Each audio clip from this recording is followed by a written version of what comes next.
मानेसर नगर निगम से प्रथम मेयर कौन होगा, किसके सर सजेगा ताज, यह तो समय पर ही पता लगेगा। लेकिन मेयर बनने का सपना लेकर डॉक्टर इंद्रजीत यादव पिछले 4 सालों से चुनाव लड़ने की तैयारी में जुटी हुई हैं। अपने टीम के साथ डॉक्टर इंद्रजीत यादव रोजाना क्षेत्र के गांव का दौरा कर रही हैं। इसी कड़ी में रविवार को मानेसर नगर निगम के गांव गढ़ी समर्थन मांगने पहुंची, जहां हजारों लोगों ने डॉक्टर इंद्रजीत यादव का फूल मालाओं और पगड़ी के बांधकर पूर्ण समर्थन देते हुए स्वागत किया। लोगों ने कहा डॉक्टर इंद्रजीत यादव को ही मानेसर नगर निगम से प्रथम मेयर बनाना है, क्योंकि डॉक्टर इंद्रजीत यादव जहां पिछले 4 सालों से क्षेत्र की समस्याओं का समाधान कर रही हैं, वहीं लोगों के दुख सुख में भी आती जाती रहती हैं। इसलिए मानेसर नगर निगम की जनता डॉक्टर इंद्रजीत यादव के साथ है। दरअसल मानेसर नगर निगम का यह पहला 2020 से मानेसर नगर निगम का गठन हुआ था और 2021 से आपकी बेटी, आपकी बहन डॉक्टर इंद्रजीत यादव ने मानेसर नगर निगम के सफर की शुरुआत की थी। और तब एक छोटा सा परिवार था जिसमें गिने चुने मेंबर थे, लेकिन आज वो परिवार बढ़कर पूरे 30 गांव और 110 सोसाइटीज हो चुका है, जिसमें आप सबका साथ और आशीर्वाद है। अकेला इंसान तो 2 गज नहीं चल सकता, लेकिन 4 साल का लंबा सफर आप सबके साथ और आशीर्वाद से ऐसा लग रहा है जैसे कल ही इलेक्शन डिक्लेयर हुई थी, लेकिन आप सबके सहयोग ने यहाँ तक लाया, यहाँ तक पहुँचाया। कुछ दिनों पहले आप सब जानते हैं इलेक्शन डिक्लेयर हो गई थी कि जल्दी ही 15 से 20 दिन या फरवरी 15 तक इलेक्शन हो जाएंगी, और भगवान की दया से हमारी जनरल सीट आई, जिसके लिए हम सबके रास्ते खुल गए।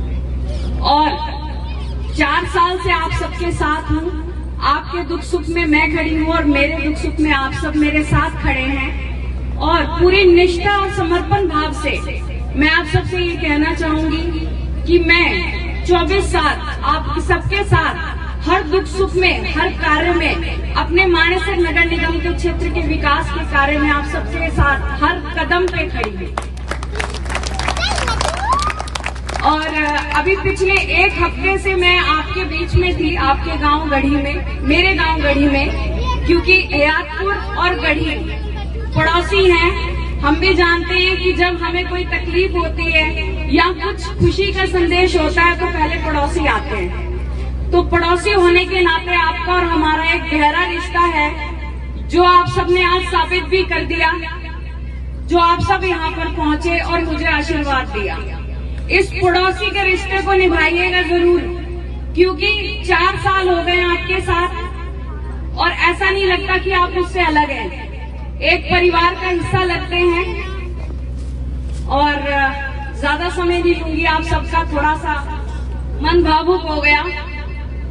जो प्यार आप सबने दिया है उसके लिए मेरे पास शब्द नहीं है, लेकिन इलेक्शंस आने वाली हैं। आज आप सब मेरा परिवार मेरे सामने बैठे हैं। मैंने पहले भी जिम्मेदारियां डाली थी और आज भी मैं मेरे परिवार को जिम्मेदारी दे रही हूं कि इलेक्शंस आने वाली हैं और इस इलेक्शन में आप मार्गदर्शन कीजिए, नीतियां बनाइए, हमें समझाइए क्या करना है, और इलेक्शंस के बोझ को आप सब अपने कंधों पे उठाइए। डॉक्टर इंद्रजीत यादव एक चेहरा मात्र है, लेकिन हर घर में डॉक्टर इंद्रजीत यादव है।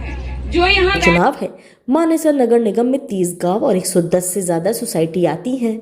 वहीं डॉक्टर इंद्रजीत यादव लंबे समय से जनता के बीच में रहकर काम कर रही हैं। वहीं उन्होंने आज भी कार्यक्रम के दौरान कहा कि पानी, सीवर, कूड़ा निस्तारण, महिला सुरक्षा जैसे तमाम मुद्दों को लेकर वह चुनावी मैदान में है।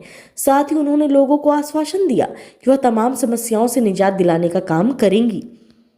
मानेसर नगर निगम के चुनाव के लिए तमाम प्रत्याशियों ने अपनी कमर कस ली है। अब सबको इंतजार है चुनाव की घोषणा होने का, लेकिन एक बात तो साफ है कि मानेसर नगर निगम में डॉक्टर इंद्रजीत यादव एक मजबूत प्रत्याशी के तौर पर देखी जा रही हैं, क्योंकि डॉक्टर इंद्रजीत यादव जहां पिछले 4 सालों से क्षेत्र के लोगों के बीच उनकी समस्याओं का समाधान कर रही हैं, वहीं नगर निगम क्षेत्र की हजारों महिलाओं को अपने निजकों से धार्मिक तीर्थ स्थानों पर भेजने का काम भी कर रही हैं। इसलिए मानेसर नगर निगम में डॉक्टर इंद्रजीत यादव का ग्राफ अभी काफी आगे चल रहा है। आप सब यहाँ काफ़ी समय से आपने देखा होगा कि यहाँ पर कई हज़ारों की संख्या में महिलाएं, बच्चे, हमारे नौजवान भाई और हमारे बुज़ुर्ग जो हैं सभी पहुँचे हैं। तो मुझे पूर्ण रूप से यहाँ से पूरा समर्थन मिल रहा है और सारा गढ़ी गांव जो है, हयातपुर और गढ़ी में कोई फासला नहीं है, पड़ोसी के घर पहले पहुँचता है। तो ये हमारे पड़ोसी हैं, इनसे हमारा एक अच्छा रिश्ता है, तो सब हमारे साथ हैं। आपने कहा कि एकजुट होकर आपको वोट करें, नहीं तो विकास के लिए लोग तरस जाएंगे। क्या मायने हैं इस बात के, किस तरह आप अपील कर रही हैं कि आपके पक्ष में ही लोग वोट करें? मुझे 2019 में मैंने अपने सफ़र की शुरुआत की थी कोरोना के दौरान, और तब से आज तक हम सब देख रहे हैं कि हमारे जो क्षेत्र है उसमें कहीं ना कहीं विकास की काफ़ी त्रुटियां हैं। सड़कें देखी जाएं, पानी देखा जाए, जो सीवरेज है उसके लिए कहीं आउटलेट नहीं है, पानी की निकासी नहीं है, फिर नालियाँ नहीं बन रही हैं और सड़कें टूटी हुई हैं, बिजली के खंभे हैं लेकिन बिजली नहीं लग रही है, स्ट्रीट लाइट्स नहीं है। तो काफ़ी समस्याएं हैं। अगर एकजुटता से इन्होंने साथ नहीं दिया तो वही होता है कि इलेक्शन के दौर में 1 महीना पहले आए, वोट मांगे और वापस छुप गए। लेकिन मैं इनके साथ, इनके हर सुख दुख में, और जो मेरे बिहाफ पे मेरे स्वैच्छिक कोष से जो कार्य चल रहे हैं वो आज भी हम बढ़ चढ़ कर और इनकी सारी सहायता कर रहे हैं। लेकिन कुछ ऐसे कार्य हैं जहां सरकार की ज़रूरत पड़ती है और वो तभी संभव हो पाएंगे जब ये सब एकजुटता से एक साथ होकर सभी वोटों का सहयोग मुझे देंगे, ताकि मेरे हाथों में, मेरे कलम में कुछ पावर आए और जो कार्य रुके हुए हैं उनको हम करवा सकें। चुनावी मुद्दे क्या क्या हैं? चुनावी मुद्दे बहुत हैं। सबसे पहले तो मैं यही कहूँगी कि चुनाव सिर पर है, काफ़ी मुद्दे हैं जिसका ब्यौरा आपको मिलता रहेगा कुछ समय में। मुख्य हैं, पानी की समस्याएं हैं, बिजली की समस्याएं हैं और नालियाँ नहीं हैं, निकासी का कोई सोर्स नहीं है, यहाँ तक कि पीने का कई क्षेत्र में पानी भी नहीं है। तो जल्द से जल्द नहर का जो पानी है उसको वहाँ तक पहुँचाया जाएगा और जो भी यहाँ पे आपूर्तियाँ हैं, त्रुटियाँ हैं, उनको पूर्ण रूप से करवाया जाएगा। लेकिन सर्वप्रथम जनता को मेरा साथ देना पड़ेगा, ताकि कुछ ताकत आए, कुछ पावर आए, तो मैं हर कार्य इनका समय पे करवा सकूँ। जैसा कि आप खुद एक महिला हैं, महिलाओं के लिए क्या कुछ करने का इच्छा?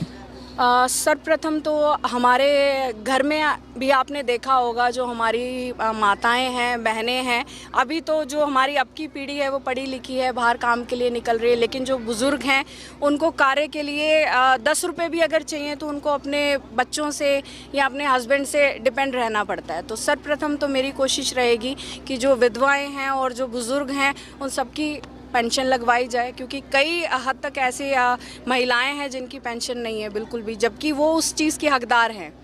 दूसरी चीज़, लघु उद्योग खोलकर उनको घर में बैठकर काम दिया जाएगा। इंद्रजीत जी, मानेसर नगर निगम एरिया में पूर्वांचल के जो निवासी हैं, प्रवासी हैं, उनका एक बड़ा महत्व है और वो भी एक महत्व रखते हैं इस इलाके में। तो उनको आप अपने पक्ष में करने के लिए किस तरह का आश्वासन उन लोगों के लिए देते हैं और क्या उम्मीद है आपको कि आपके पक्ष में पूर्वांचली हो पाएंगे? पूर्वांचल के वो तब थे जब वो अपने घर में रहते थे, अब वो गढ़ी गाँव के वासी हैं, यहीं रहते हैं, यहीं के उनके वोट्स बने, यहीं के आधार कार्ड बने हैं, तो वो पूर्वांचल के नहीं, अब गढ़ी के हैं। तो मैं जो सहूलतें अपने जो गढ़ी के लोकल हैं उनके लिए दूंगी, वही उनके लिए जो हमारे पूर्वांचल के भाई हैं उनके लिए दूंगी, और वो सब हमारे साथ हैं। कोरोना काल में भगवान की कृपा से हमने कुछ उनका साथ दिया था, कुछ राशन को लेकर और परिवहन की उपलब्धि और कुछ चिकित्सा को लेकर, जिसकी वजह से वो सब आज हमारे लिए खुद वोट मांगने के लिए जाते हैं, और जो पूर्वांचल का वोट बैंक है वो सारा हमारे साथ है।